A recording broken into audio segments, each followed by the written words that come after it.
The beach was still warm underfoot when we finally staggered back to the hotel.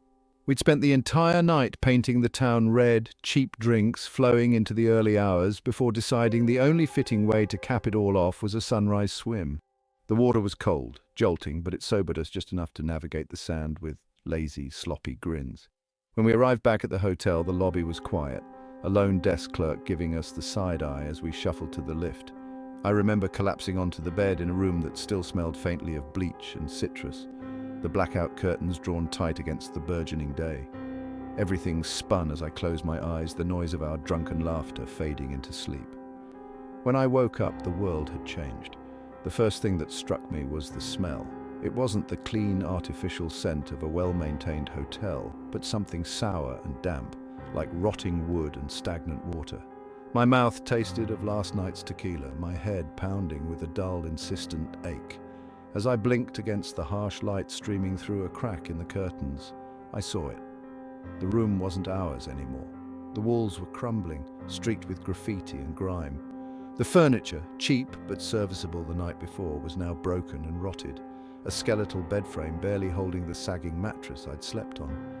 A cockroach skittered across the floor, its movement sharp against the oppressive stillness. At first, I thought it was some kind of joke, or maybe we'd stumbled into another room in our drunken stupor.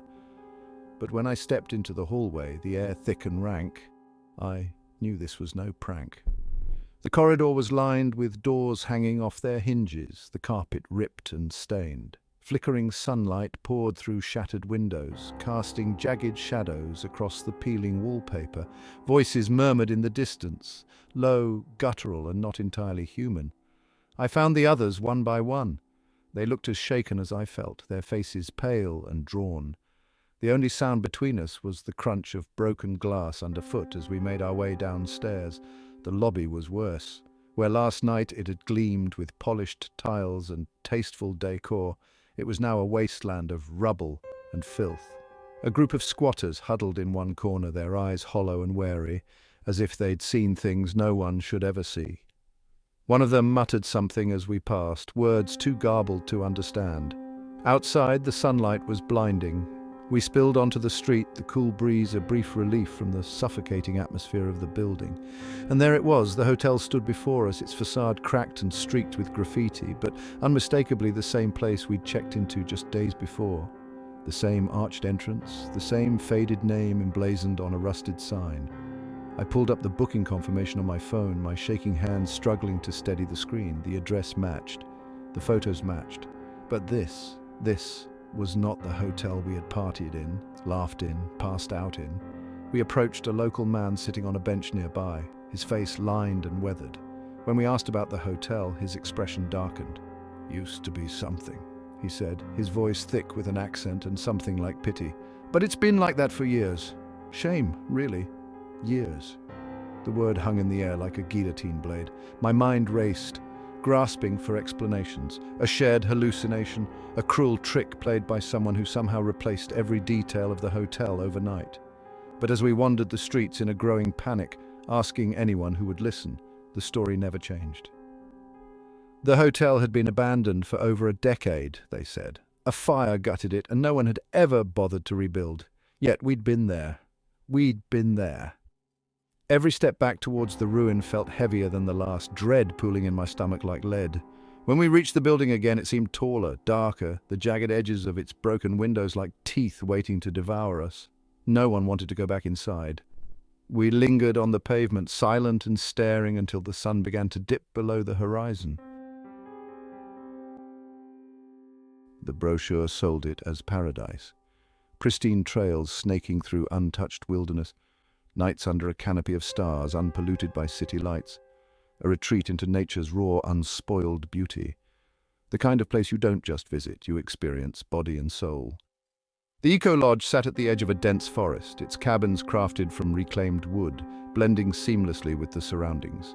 The staff were all smiles as they handed me the welcome packet, their hands lingering a beat too long on mine. The rules were clear: stay on marked trails, return to the lodge by sunset, and never stray from the map provided.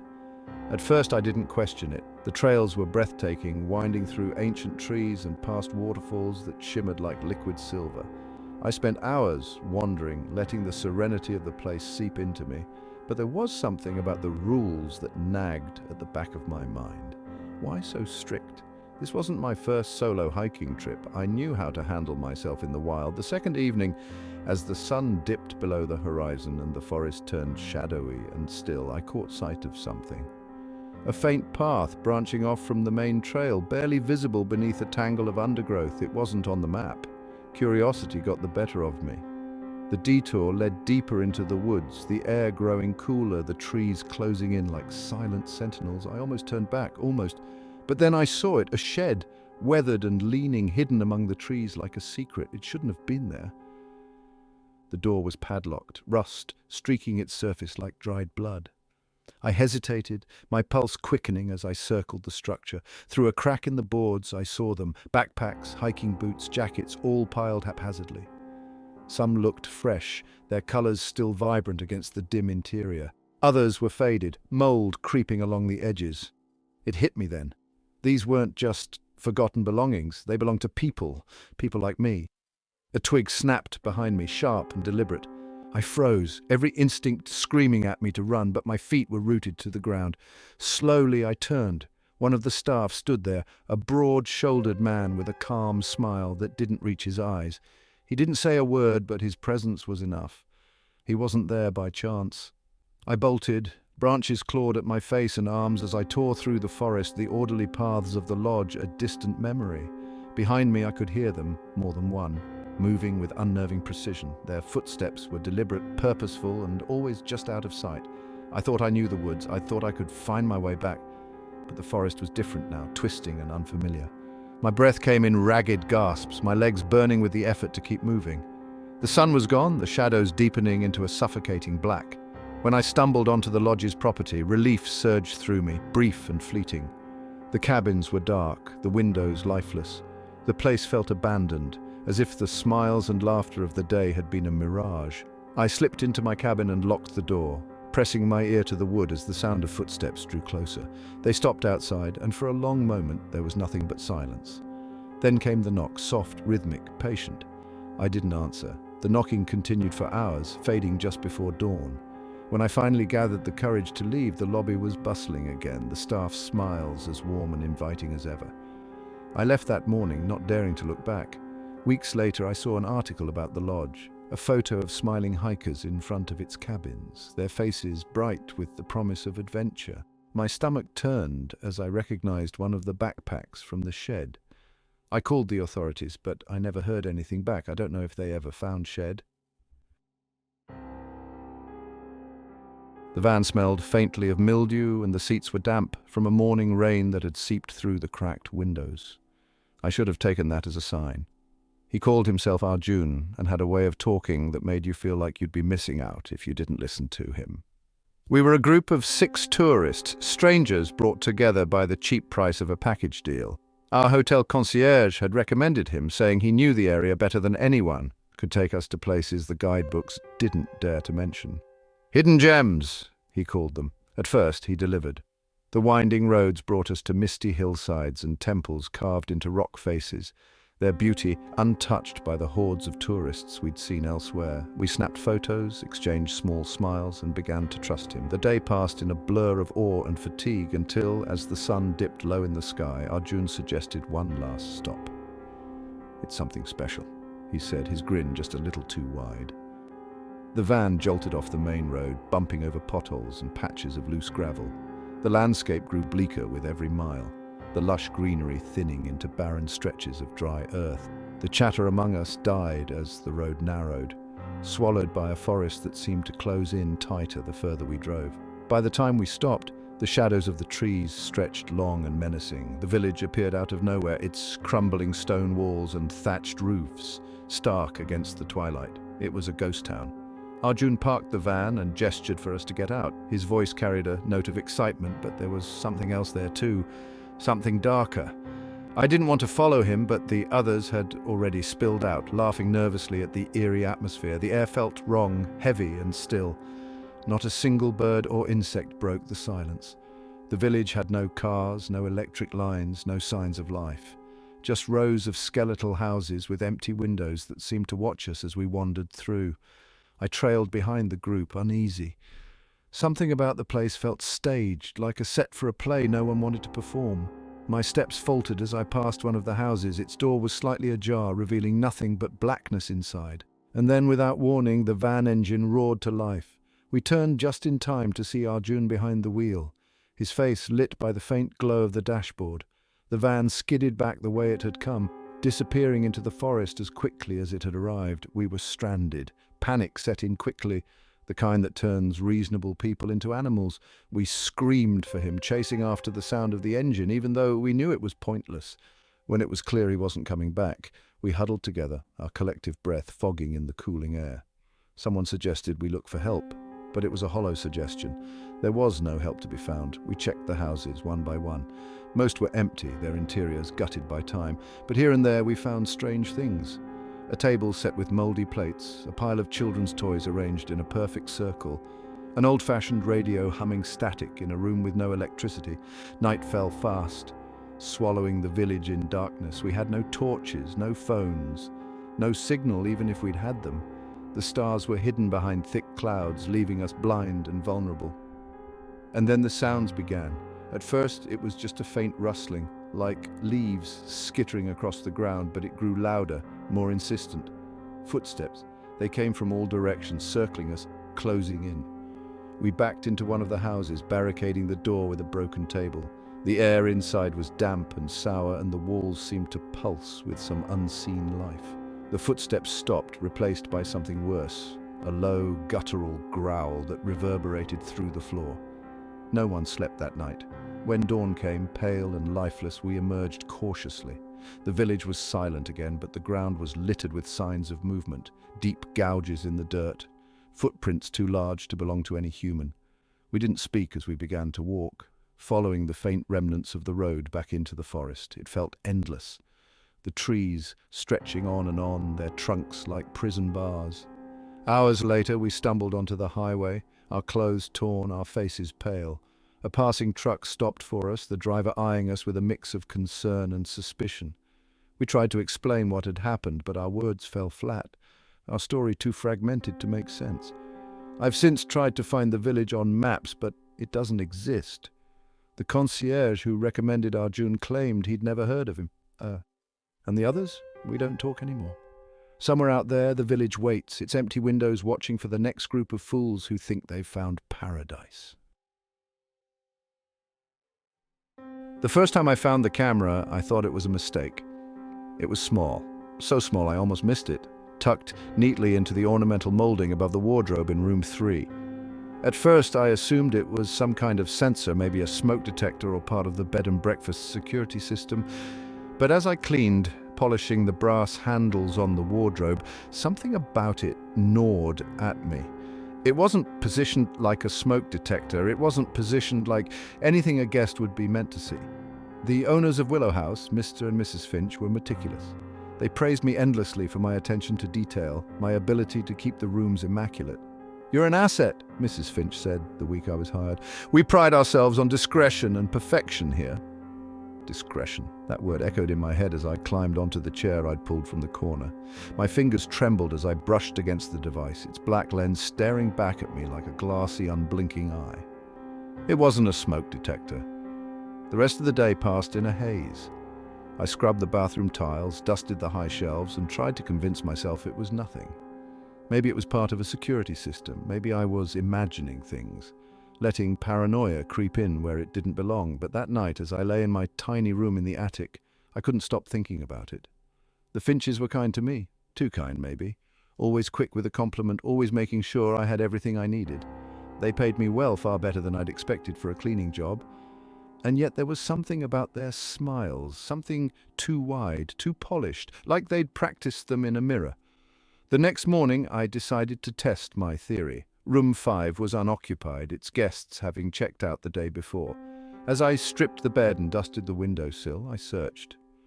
My hands felt clumsy and slow, my heart racing as I ran my fingers along the edges of the picture frames, the light fixtures, the vents, and then I found it. Another camera, this one nestled behind the ornate clock on the bedside table. It was real. My stomach churned as I moved from room to room, finding them in nearly every space, embedded in the ceiling roses, hidden among the faux flowers in the vases, even tucked into the frames of the mirrors. They were all positioned with the same precision, angled to capture the entirety of the room. By the time I returned to the staff quarters, my head was spinning. I couldn't understand it. The Finches seemed so normal, so respectable, but this wasn't normal. This was something else. I thought about the guests, businessmen, honeymooners, weary travelers looking for a cozy retreat. They had no idea they were being watched, their private moments recorded by unseen eyes. That night, I couldn't sleep. I lay awake, staring at the cracked plaster of the ceiling, wondering what to do. Part of me wanted to confront the Finches, demand an explanation, but the thought of their carefully constructed smiles made my skin crawl. They would deny it, of course. They'd twist my words, make me doubt myself. So I called the police. I used the old rotary phone in the staff pantry, my hand trembling as I dialed. The operator's voice was calm and steady, but I could barely get the words out. Hidden cameras. Bed and breakfast. It felt like I was describing someone else's nightmare.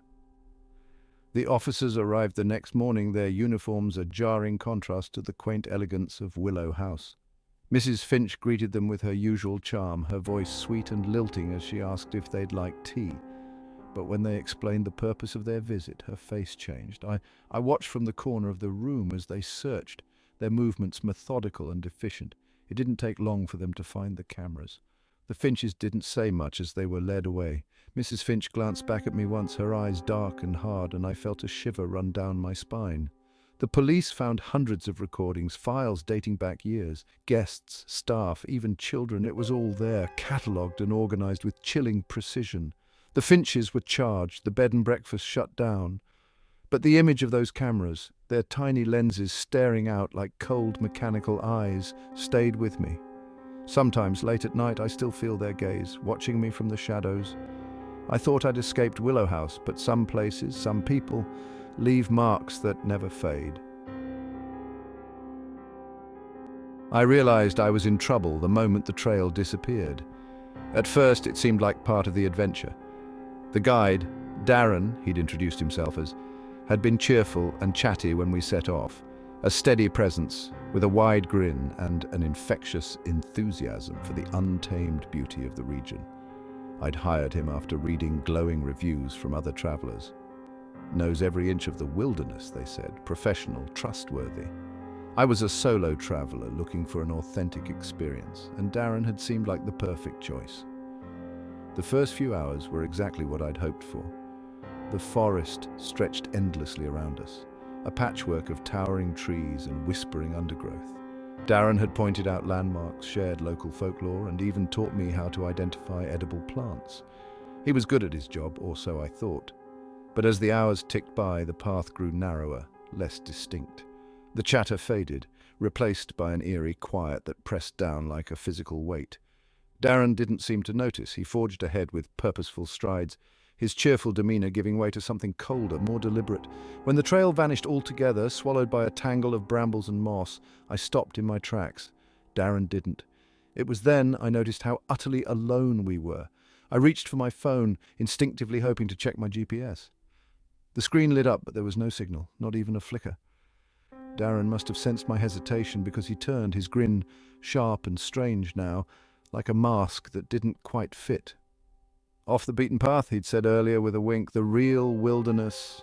The phrase echoed in my head as I tried to steady my breathing. I glanced back the way we'd come, but the forest was a wall of green and shadow, every direction identical. He hadn't mentioned leaving the trail. The shift was subtle at first.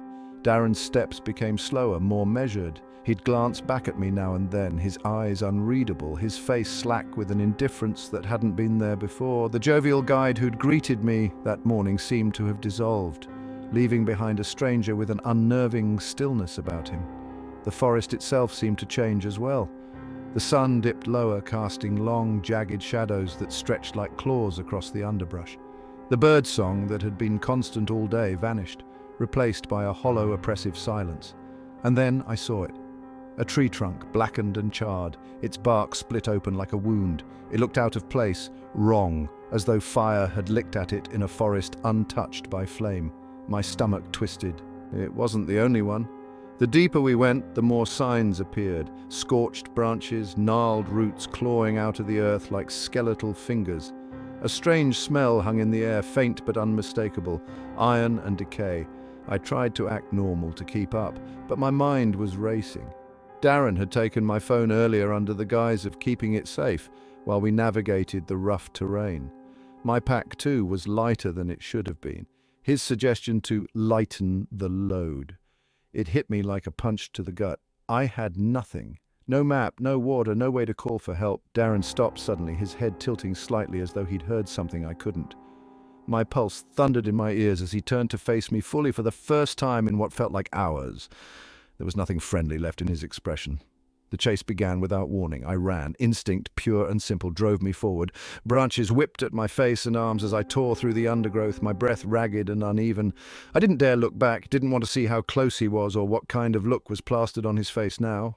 The forest closed in around me, the trees crowding tighter and tighter, their trunks looming like prison bars. My feet slipped on moss-slicked rocks, my legs screaming in protest with every step. Somewhere behind me I heard him, steady footfalls, deliberate, unhurried. He wasn't running, he didn't need to. Panic surged, threatening to drown me, but I couldn't afford to falter. My hands clawed at the air, desperate to part the branches and vines that blocked my path. I stumbled into a clearing, my chest heaving, my heart threatening to explode. And there it was, a pile of belongings, torn backpacks, rusted water bottles, shredded clothing, and bones. The clearing was a graveyard of sorts, a dumping ground for those who come before me. Their final resting place marked by the debris of their futile escape. I didn't stay to examine it. My legs moved on autopilot, propelling me away from the clearing, deeper into the labyrinth of trees. I didn't know where I was going, just away, always away. When I burst out of the forest hours later, collapsing onto the gravel of a ranger station car park, I could hardly speak. They found me pale, trembling and half-mad, my words tumbling over each other as I tried to explain what had happened. A search team was dispatched. They found nothing but endless forest. No charred trees, no clearing, no belongings, and no Darren. But I know he's still out there, waiting for the next traveler to hire him, to trust him, waiting for someone to lead off the beaten path. The room smelled like stale beer and regret. I woke with my head pounding and the sour taste of last night's excess still lingering in my mouth. The cheap hotel room was a kaleidoscope of disarray. Clothes strewn across the floor, half-empty bottles teetering on the bedside table, and the faint murmur of traffic outside the grime-smeared window. I blinked against the morning light, cutting through the dusty curtains, trying to piece together the fragments of the night before. We'd come to this town for one thing, absolute chaos. A lads' weekend in the heart of Party Central, where the drinks were cheap and the nights bled into dawn without consequence. At least, that had been the plan. The other lads were already stirring, groaning as they peeled themselves off mattresses and the questionably stained carpet. Except for me, though, they weren't talking much. I could feel it, something had shifted. The night had started like any other. We'd checked in, dumped our stuff in the room, and hit the streets with a kind of reckless abandon that only came from too many pints before the first real round. I remember the music, the blinding neon lights, the press of bodies in smoky clubs. Drinks flowed, shots were downed, and before long, the memory turned patchy, like an old videotape losing its signal. At some point, I'd lost the others. I don't know how or when, but I was on my own, wandering down streets that seemed to twist and turn in ways they hadn't earlier in the evening. The town was different after dark, sharper somehow, its corners less forgiving, its shadows deeper. The revelry that had seemed so welcoming now felt like a predator waiting to pounce. That's when I saw him. He emerged from the gloom like he'd been waiting for me, a wiry man with sunken cheeks and eyes too small for his face. His grin was wide and crooked like a cut stitched together poorly. He didn't fit the scene. The flashing lights and thudding bass seemed to slide off him as though he existed just out of sync with the world around him.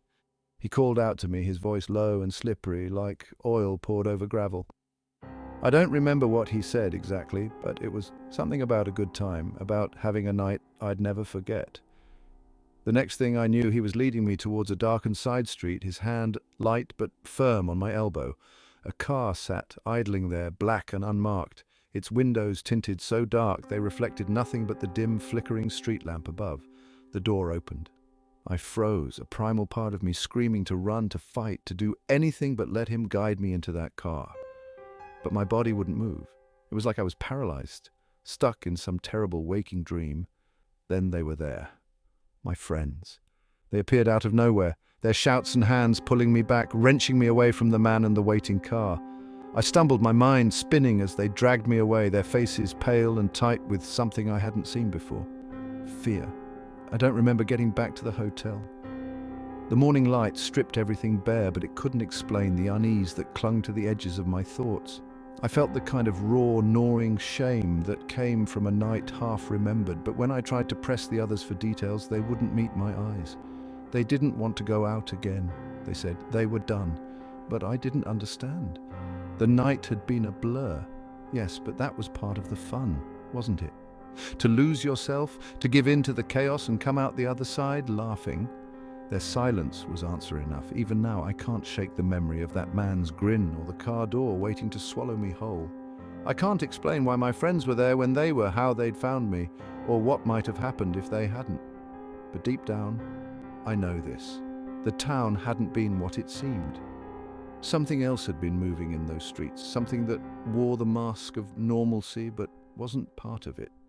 And I'd been inches away from vanishing into its maw.